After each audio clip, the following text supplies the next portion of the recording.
সুপ্রিয় দর্শক, কোনো জাতির পরিচয় এবং সংস্কৃতি ফুটে ওঠে সেই জাতির রান্না দিয়ে। আপনাদের সবাইকে স্বাগত জানিয়ে শুরু করছি আরএফএল গ্যাস স্টোভ প্রেজেন্টস রান্নায় ঐতিহ্য। আপনাদের সাথে আছি আমি রুহানি সালসাবিল লাবণ্য। পুরো রমজান মাস জুড়ে চেষ্টা করছি বাংলাদেশের ঐতিহ্যবাহী পদগুলো আপনাদের সামনে উপস্থাপন করতে, আর তাই আমার সঙ্গে থাকেন বাংলাদেশের স্বনামধন্য রন্ধনশিল্পীরা। আজ আমার সঙ্গে আছেন বাংলাদেশের স্বনামধন্য রন্ধনশিল্পী দিল আফরোজ সাইদা।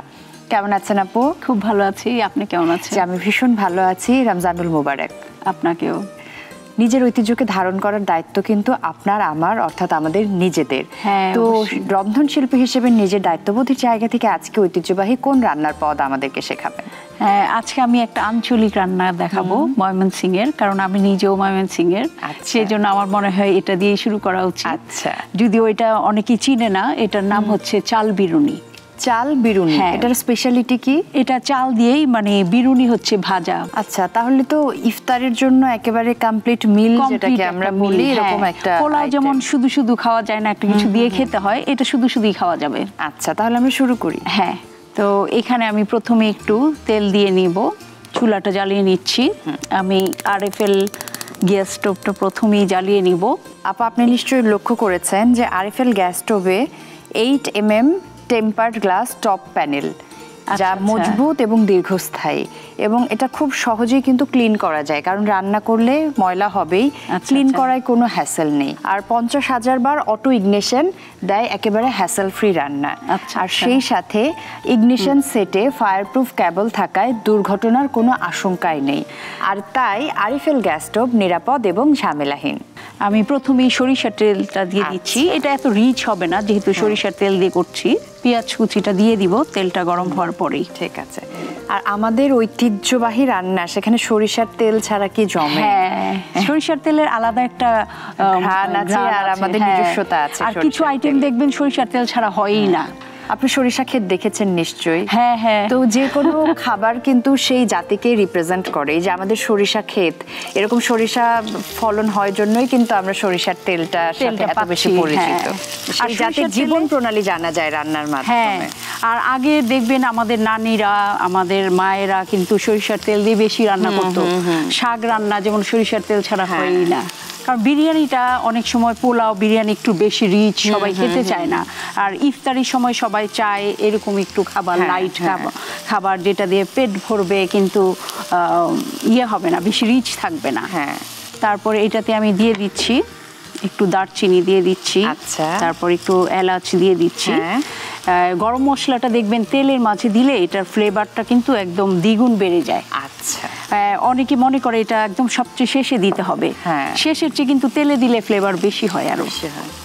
এখন আমি দিয়ে দিচ্ছি একটু রসুন বাটা, আদা বাটা, একটু হলুদ গুঁড়া দিচ্ছি। এটা অপশনাল, কেউ যদি চায় একটু ইয়েলো কালার হবে সেক্ষেত্রে হলুদটা দেওয়া যায়। আপনি যেহেতু একজন রন্ধনশিল্পী, আপনি আরো বেশি ভালো বলতে পারবেন যে সময়ের সাথে সাথে কিন্তু বিদেশি খাবার আমাদের জীবনে জায়গা করে নিয়েছে। হ্যাঁ, তো আধুনিকতা তো আমাদেরকে একসেপ্ট করে নিতেই হবে, কিন্তু তার মানে এই না যে আমি আমার শেকড় ভুলে যাব। হ্যাঁ, আমার ঐতিহ্যকে কিন্তু লালন করার দায়িত্ব আমাদেরই। তাই ইফতার এবং সেহরিতে অবশ্যই সচেতনভাবে আমাদেরকে খেয়াল রাখতে হবে যে আমরা ঐতিহ্যবাহী পদগুলো রাখছি তো, নতুন প্রজন্মকে আমার শেকড় চেনাচ্ছি তো। আমি লবণটাও দিয়ে দিচ্ছি। এখন আমার ভাজা শেষ, আমি এখন পানি দিয়ে দিচ্ছি।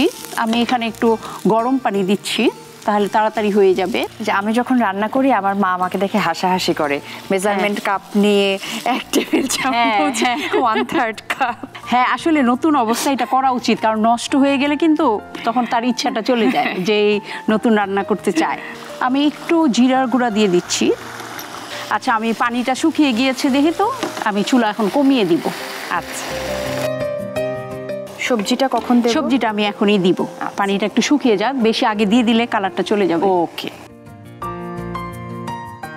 এখন তো আসলে আমরা চাই যে আমাদের বাচ্চারা ফাস্ট ফুড কম খাক, তাই না, সলিড ফুড খাক। আমি যেমন আমার মেয়েকে এতদিনে আমি কনভিন্স করতে পেরেছি যে সে ভাত নিবে, সে টিফিনেও এখন ভাত নিয়ে যায়। বাহ, কতক্ষণ অপেক্ষা করতে হবে আমাদেরকে? এখানে 10 মিনিটের মতো দমে রাখলেই হবে। আপনি কি জানেন যে আরএফএল গ্যাস স্টোভে 100% ব্রাশ বার্নার ব্যবহৃত হওয়ায় তাপ ছড়িয়ে পড়ে একেবারে সমানভাবে?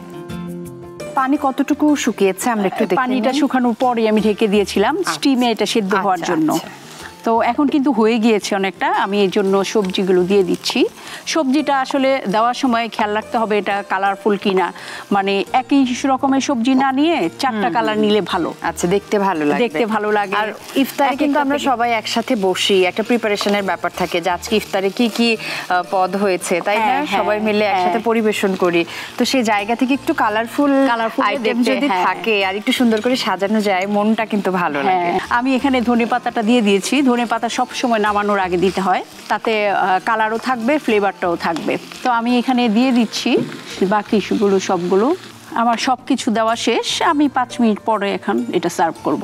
আর এরই ফাঁকে আপনাকে আমার একটা সার্ভিং ডিশ লাগবে। আপনি দেখুন না আপনার জন্য আমি কি এনেছি, যেহেতু ঐতিহ্যবাহী খাবার, আমাদের ঐতিহ্যের সাথে মেলে এমন একটি সার্ভিং ডিশ এনেছি।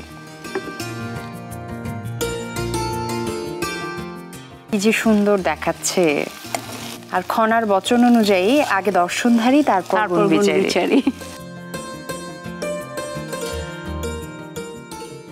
ও এত সুন্দর, ওকে সাজানোর আসলে তেমন কিছু নেই। এই যে আপা, আপনার জন্য চাল বিরুনি। অনেক ধন্যবাদ এই দারুণ পথটি আমাকে শেখানোর জন্য। প্রিয় দর্শক, আপনারা দেখে নিলেন তো ময়মনসিংহের ঐতিহ্যবাহী চাল বিরুনি তৈরি করার পদ্ধতি। তাহলে চলুন আপনাদেরকে আরও একবার প্রস্তুত প্রণালী দেখিয়ে দিচ্ছি।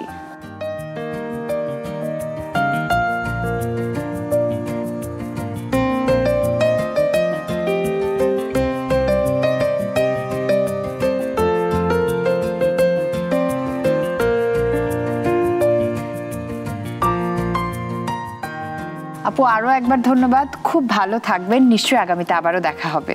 আপু, আপনাকেও ধন্যবাদ। ধন্যবাদ RFL ও দীপ্ত টিভিকে। রমজানুল মুবারক আপনাকেও। প্রিয় দর্শক, এই ছিল আমাদের আজকের RFL গ্যাস স্টোভ রান্নায় ঐতিহ্য। আশা করছি ময়মনসিংহের বিখ্যাত চাল বিরুনি এই পদটি আপনাদের পছন্দ হয়েছে এবং আপনারা বাড়িতে তৈরি করবেন। প্রিয় দর্শক, আজকের মতো আমি রুহানি সালসাবিল লাবণ্য বিদায় নিয়ে নিচ্ছি। সবাই খুব ভালো থাকুন। আর হ্যাঁ, RFL গ্যাস স্টোভ রান্নায় ঐতিহ্য দেখতে চোখ রাখুন দীপ্ত টিভি এবং দীপ্ত টিভির ডিজিটাল প্ল্যাটফর্মে।